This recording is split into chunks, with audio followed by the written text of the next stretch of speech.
Dikit ya. Iya. Oh sama nih Iya. Udah, oke. Ya. Monggo. Mas, persiapan debat hari ini sejauh ini seperti apa? Ya, debat hari ini tim dari jauh-jauh hari sebenarnya dari sebelum minggu yang lalu sudah mempersiapkan konsep dan mempersiapkan materi yang memang sesuai dengan topik yang tanggal 12 ini akan dibicarakan. Khususnya memang terkait dengan korupsi, terkait dengan pemerintahan, pelayanan publik, itu memang salah satu menjadi concern-nya untuk paslon Amin untuk ke depan. Gitu sih. Jadi memang materinya memang kita pesan. Kalau Pak Anies sendiri yang paling kuat di mana nih? Atau pemberantasan korupsi? Semuanya, semua Mas Anies kuat dalam pembahasan hal tersebut karena beliau berpengalaman dalam memerintah di DKI Jakarta dan karena Pemprov DKI itu kan ngurusin semuanya, Mbak. Iya, HAM-nya iya, pemerintahannya iya, pelayanan publik iya. Jadi memang semuanya iya. Untuk masanya yang dibawa berapa orang dan siapa saja? Sesuai dengan aturan KPU, kami menyiapkan 75 orang untuk di dalam, tapi di luar kami tidak ada pengerahan massa sama sekali. Flow-nya di mana, Pak? Huh? Flow ke KPU-nya. Oh, yang nanti akan berangkat. Nanti Mas Anies dan Caimin akan berangkat rencana awalnya akan berangkat dari D10 di sini, dari Diponegoro 10. Akan bersama-sama. Mas, untuk acara di sini nanti gimana? Apa ada nobar atau gimana? Kita di sini ada nobar dan di lokasi-lokasi lain juga teman-teman relawan membuat nobar bareng. Ada yang di Senayan, ada yang di Brawijaya, ada di Diponegoro 10 juga. Berapa titik Mas nobarnya berarti? Total 3 ya kayaknya. Di Jakarta ya? Jakarta juga, tapi di daerah-daerah lain ya banyak sekali. Oh, di Diponegoro 10 ada Brawijaya gitu. Ada dari Timnas Aminnya nggak yang hadir? Ada. Dan Timnas Amin akan hadir juga di sini. Jadi memang karena kuota di sana 75, jadi sisanya dari Timnas akan hadir di sini. Kalau di sini berapa, Mas, kuotanya? Kalau di sini secukupnya, Mbak, karena kita memang mempersilahkan untuk terbuka, jadi mempersilahkan siapa aja boleh datang. Mas, ini kalau misalnya dilihat agenda Pak Anies 2 hari belakangan ini sepi gitu. Kalau misalnya dilihat kan dari awal dia padat banget. Apakah 2 hari ini memang fokus mempersiapkan debat atau gimana? 2 hari ini enggak ya, kemarin gimana dari Kuningan, Mas Angga yang dampingin? Iya, bentar, ini kedengaran nggak nih? Lewatin dulu aja. Nah, lewatin Dulu ya. Heboh juga. Ya, sebenarnya agenda utama 2 hari ini adalah istirahat.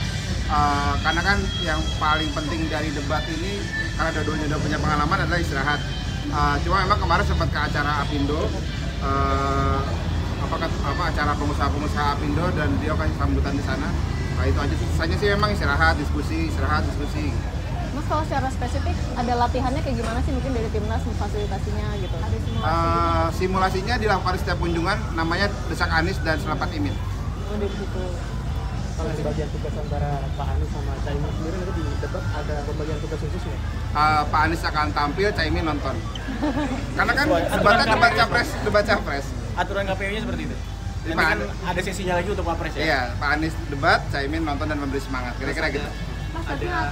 Ada permintaan dari pihak supaya masing-masing kandidat capres tidak alergi untuk mengangkat di masa lalu. Nah, dari Anies sendiri seperti apa nanti? Apakah itu menjadi amunisi untuk yang akan dilakukan? Anies Baswedan dan Gus Imin itu salah satu kandidat yang nggak punya beban masa lalu ya. Kalau bisa dicek dari yang mendukung gitu nggak punya beban masa lalu.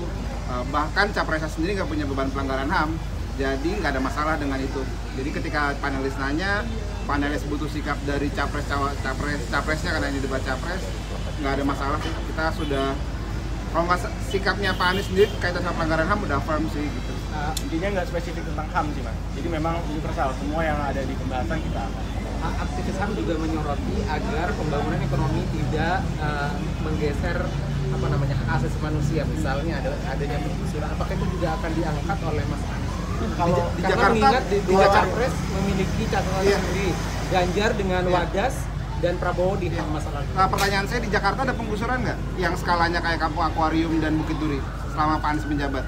Oke, artinya itu yang Nggak ada. Jadi nggak ada pelanggaran. Tentunya pembangunan ke depan nggak akan melakukan pelanggaran HAM karena rekam jejaknya ada bahwa Pak Anies tidak pernah melakukan penggusuran yang skalanya seperti penggusuran Kampung Akuarium dan Bukit Duri di masa lalu.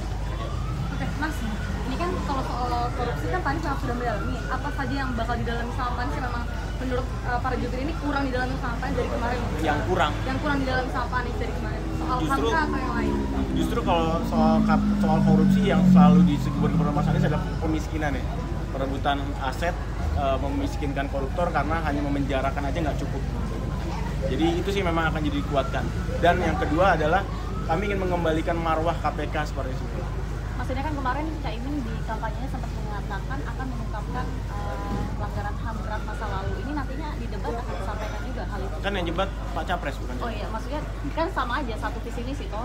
Capres. Iya, tapi kalau dari Pak Capres sih memang concernnya ke segala hal, tapi kalau yang masalah HAM itu semua jadi concernnya, mau masa lalu, mau masa kini, mau masa depan, terkait juga dengan pencegahannya seperti apa supaya nggak terulang kembali, itu juga jadi concern.